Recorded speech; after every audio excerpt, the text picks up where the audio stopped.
Je suis donc le colonel Éric Philippe, j'ai 56 ans et j'ai quitté l'institution militaire, en l'occurrence l'armée de terre, le 1er octobre 2024. Je suis marié, j'ai 4 fils. Je vous parle actuellement de Moussy. C'est un moment d'émotion pour moi d'être ici. Nous venons de parcourir le cimetière des Gueules Cassées et j'ai eu le privilège, la joie de déposer une gerbe sur la tombe du colonel Picot, premier président des Gueules Cassées. J'en suis actuellement le dernier puisque j'ai été élu le 22 juin 2025 lors de l'Assemblée générale. Beaucoup d'émotions, beaucoup d'humilité quand je vois le chemin parcouru à l'instigation du colonel Picot, de nos deux fondateurs et de ces milliers, de ces dizaines de milliers de blessés, de soldats meurtris par les guerres de 14-18, par les guerres de 39-45, d'Indochine, d'Algérie, puis plus récemment des opérations extérieures qui ont débuté dès la fin des années 60 et qui se poursuivent encore actuellement à l'Est afin de protéger les frontières de l'Europe.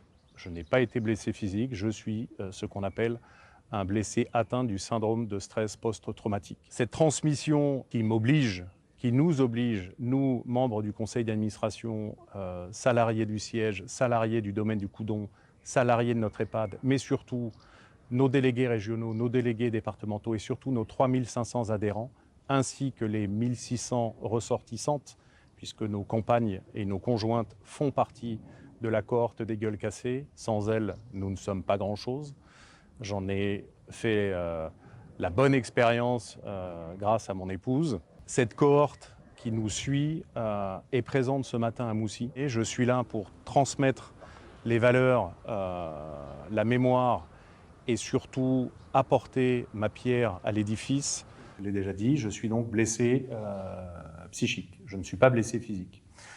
Cette blessure, je pense, est une somme d'événements traumatiques vécus tout au long de ma carrière, depuis le grade de capitaine, je pense. Je pense que le syndrome post-traumatique, en tout cas en ce qui me concerne, est arrivé brique par brique sur une vingtaine d'années d'opérations extérieures, de gestion de crise.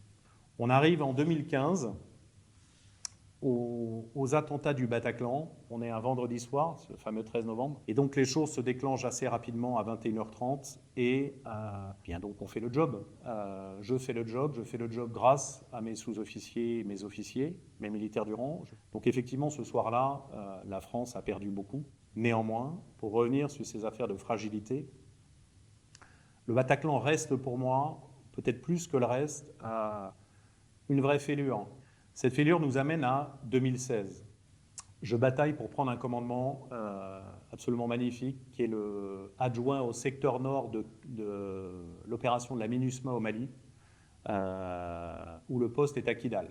A priori, je dérange certainement les chefs terroristes, qui fait que le 19 avril, je suis visé directement, mon convoi, par ce qu'on appelle un Improvised Explosive Device, c'est-à-dire une bombe IED sur le parcours de mon convoi. Alors quand on dit convoi, ce n'est pas un convoi de Barkhane avec 15 véhicules, c'est 3 pick-up semi-blindés avec 3 personnels par pick-up, donc on est 9. Le 19 avril à 8h58, je suis dans mon véhicule et à la fin de ce wadi que j'ai déjà emprunté peut-être une dizaine de fois depuis le mois de décembre, date à laquelle j'ai été projeté, je m'arrête, tel un chien pavlovien, et je redémarre. Et au moment où je redémarre, on saute. Donc au moment où je redémarre, on saute, enfin on ne saute pas. Le terroriste déclenche la bombe qu'il pensait déclencher sous le châssis du véhicule. Le fait de m'arrêter une seconde fait que la bombe a explosé dans le capot et dans le moteur du véhicule de l'ONU. Et donc on fait un bond de 20 mètres. On retombe sur nos roues, le sable envahit l'habitacle. Moi, je suis bloqué par ma frag et le volant, puisque ça me comprime sur le volant, donc je ne bouge pas, je ne heurte pas le pare-brise. Mes 2 gardes du corps guinéens sont blessés, eux, parce qu'ils n'étaient pas attachés et donc ils ont volé dans le véhicule. Cette confrontation à la mort imminente, qui est vraiment la base de tout symptôme post-traumatique, notamment au niveau des armées ou au niveau des forces de sécurité intérieure.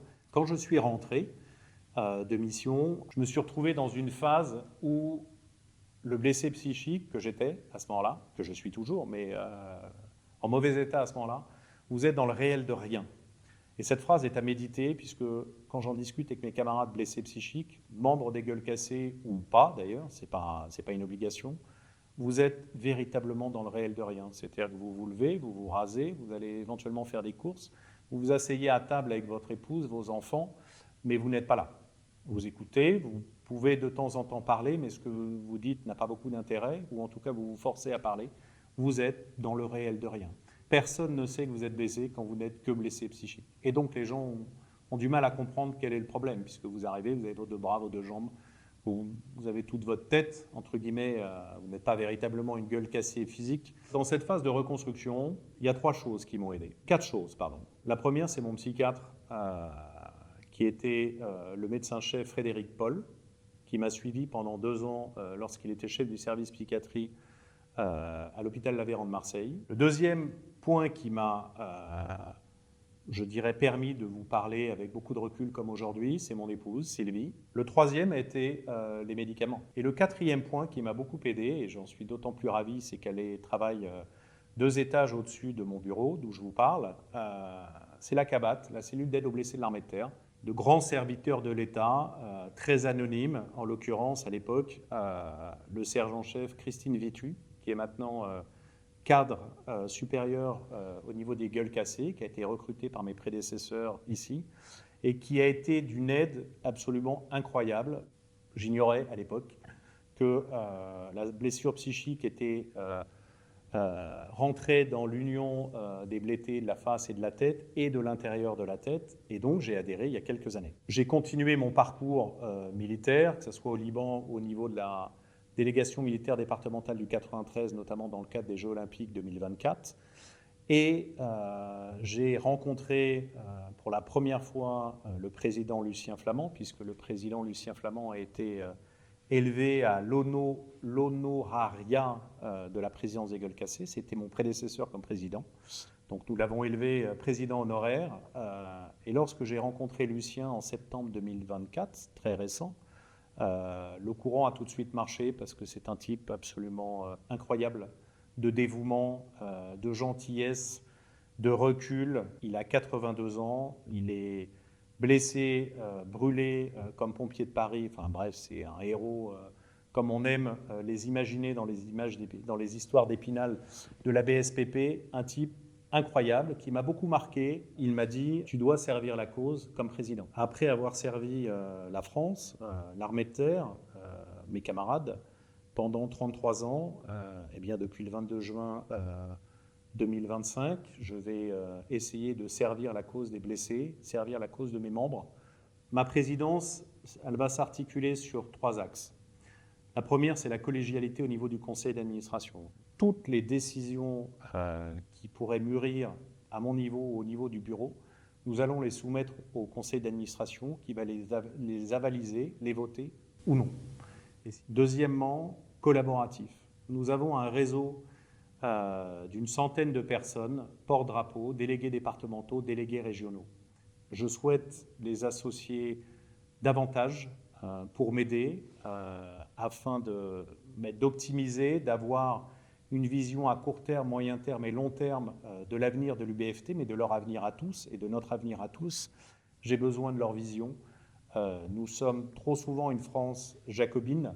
Moi, je veux une UBFT girondine. Donc, les territoires me semblent la clé du succès de l'UBFT. Et enfin, une présidence participative avec nos principaux partenaires, participatif également avec les autres grandes associations du monde combattant, en particulier la Fédération André Maginot.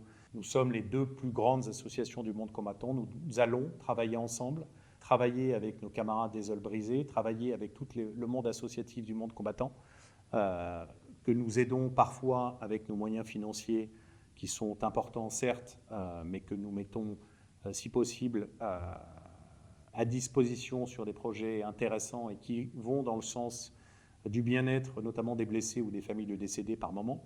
Le point particulier de cette ambition est que du siège, je ne pourrais pas faire les choses seul.